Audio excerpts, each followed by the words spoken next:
सभी का पूरे जोश के साथ अपने coaching centre JP coaching centre में। आज हमारे द्वारा क्लास 10 यूपी बोर्ड हो चाहे सीबीएसई बोर्ड हो, दोनों के लिए ये मेथड बहुत ज़्यादा कंपलसरी यूज किया जाएगा।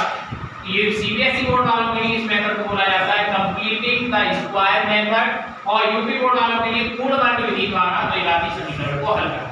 तो पूर्ण वर्ग विधि द्वारा या कंप्लीटिंग द स्क्वायर मेथड द्वारा किसी भी क्वेश्चन को सॉल्व करने के लिए हमें क्या करना होता है, जब भी आपको कोई एक क्वाड्रेटिक इक्वेशन दी जाए, द्विघाती समीकरण दी जाए, तो वहां पर एक्स स्क्वायर का जो कोएफिशिएंट है वो सबसे पहले 8 होना चाहिए। Coefficient of x square equal कितना होना चाहिए, 1 होना चाहिए। सबसे पहली कंडीशन, एक्स स्क्वायर का गुणांक दिया 2 है तो 2 की कितना होगी 1। अगर एक्स स्क्वायर का गुणांक 2 1 के अलावा चाहे कुछ भी दिया है, उसी नंबर को आप सबसे पहले कॉमन ले लेंगे। अगर 5 दिया तो 5 कॉमन लेंगे, 3 दिया 3 कॉमन लेंगे, 2 दिया 2 कॉमन लेंगे, 1 दिया 1 कॉमन लेंगे। तो जैसे यहाँ पे 2 दिया है तो 2 को कॉमन ले लिया। कॉमन निकालने के बाद यहाँ कॉमन लेने का मतलब होता है डिवाइड करना। 2 का डिवाइड किससे करेंगे तो यहाँ एक्स स्क्वायर, और 2 का डिवाइड किसमें करेंगे 5 में, तो 5 डिवाइड बाय 2x। अब किसमें करेंगे 3 में इक्वल 0। तो यहाँ मल्टीप्लाई में तो किसमें आएगा डिवाइड में, तो यहाँ आएगा x square minus 5/2 plus 3/2 equal 0.2। 2 से डिवाइड 0 में देंगे 0।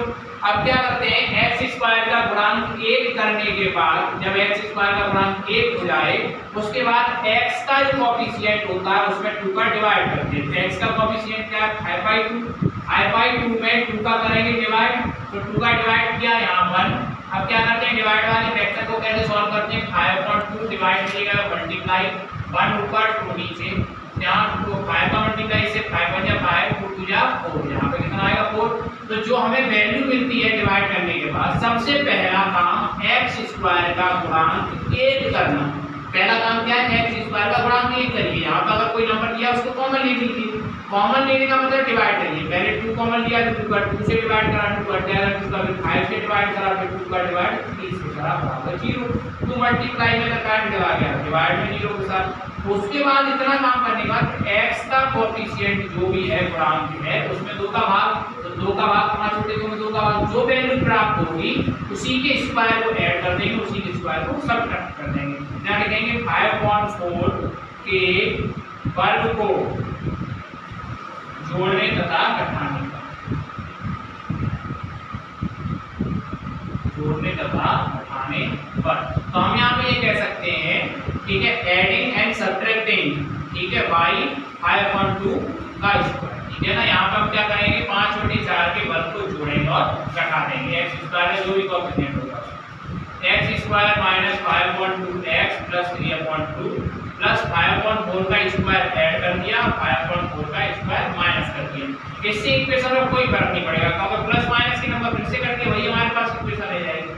अब हमें इसके आगे हमेशा ध्यान रखना है कि जो प्लस वाला नंबर हमने ऐड किया है स्क्वायर वाला, उसको x स्क्वायर के पास लाते हैं। तो x स्क्वायर प्लस 5/4 का whole square minus 5/2x coefficient वैसे का वैसा।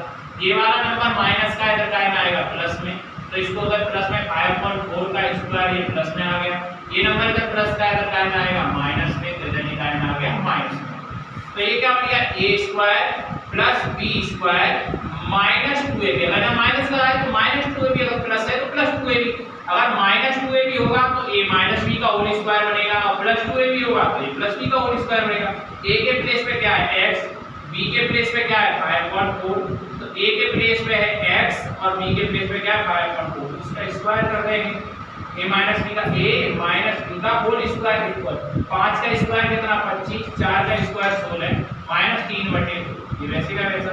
अब इस फ्रैक्शन को सॉल्व करेंगे, इसका एलसीएम कितना आएगा डिनोमिनेटर का 16, 16 एकम 16, 25 एकम 25, ठीक है, 16 बन जाए 16, 1 टाइम 3 तो 25 बन जाए 25 माइनस 2 8 जा 16, तो 8 टाइम 3 तो 8 का इसे मल्टीप्लाई कराएंगे 24 बन जाए 24 हो जाएगा, 8 ये 24, इसमें इसको सब्ट्रैक्ट करेंगे 1, यहाँ पे कितना आएगा x माइनस 5/4 का होल स्क्वायर इक्वल क्या मिलेगा 1/16। इधर से स्क्वायर हटाएंगे इधर स्क्वायर रूट लगा देंगे, तो यहाँ पे क्या आएगा आपके पास x माइनस 5/4 का होल स्क्वायर हटके इधर क्या लग जाएगा स्क्वायर रूट।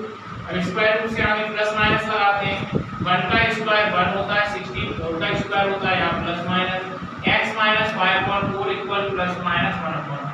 अब एक बार प्लस माइनस में से एक बार प्लस लेंगे एक बार माइनस, तो एक बार अगर हमने प्लस किया तो यहाँ प्लस का 1/4 आएगा, और एक बार हमने क्या ले लिया इसके बराबर माइनस का 1/4। इसी इक्वेशन के बराबर एक बार प्लस का ले लिया, इसी इक्वेशन के बराबर माइनस का, तो माइनस के 5/4 है तो प्लस में आएगा, तो आएगा 1/4 प्लस 5/4।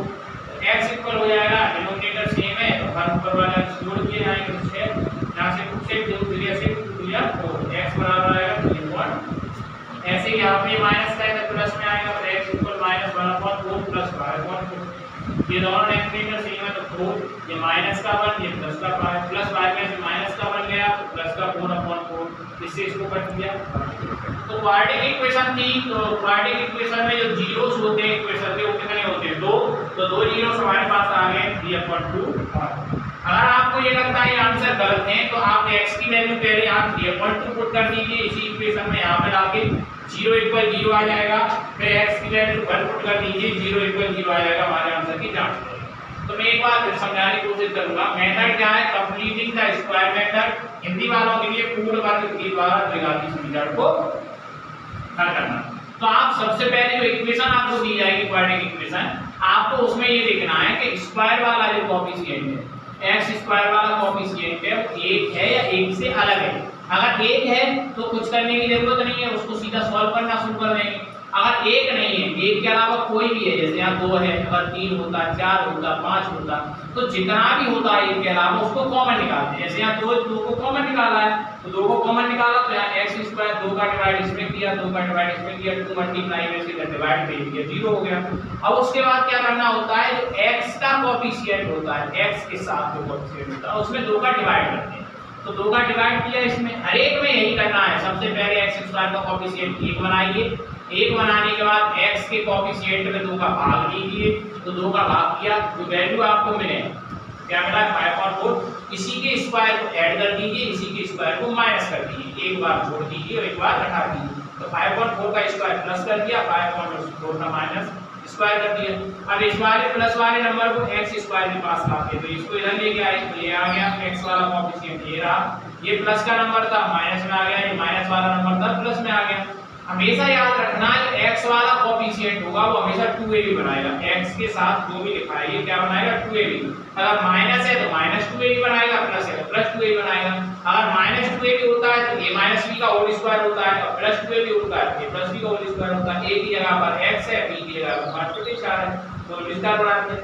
5 का स्क्वायर 25, 4 का 16, ये वैसे का वैसा, इसका एलसीएम निकाला है, सॉल्व किया 1/60। फिर अगर स्क्वायर हटाया इसका स्क्वायर रूट लगाया, स्क्वायर रूट से पहले प्लस माइनस लगाते हैं, ये 1 का स्क्वायर, ये 4 का स्क्वायर, ये माइनस वाला नंबर है तो वैसे का वैसा, ये प्लस माइनस। अब एक बार प्लस का 4/4 ले लिया, एक बार माइनस का 1/4 ले लिया, ये माइनस का नंबर है तो किस में आएगा पहले प्लस में, अगर माइनस का नंबर है तो प्लस में, इसको फ्रैक्शन को सॉल्व किया और हमारे दोनों जीरो से आ गए। तो कंप्लीटिंग स्क्वायर मेथड में हमेशा यही करना है कि x स्क्वायर का कोएफिशिएंट सबसे पहले 1, फिर x स्क्वायर का कोएफिशिएंट 1 होने के बाद x का जो कोएफिशिएंट है उसमें 2 का डिवाइड करके जो भी वैल्यू आपको मिलती है उसके स्क्वायर को जोड़ा तथा घटाया जाता है। अगर मेथड आपको बिल्कुल क्लियर कंप्लीट समझ में आया हो तो लाइक शेयर एंड सब्सक्राइब करें, तो कमेंट जरूर करें।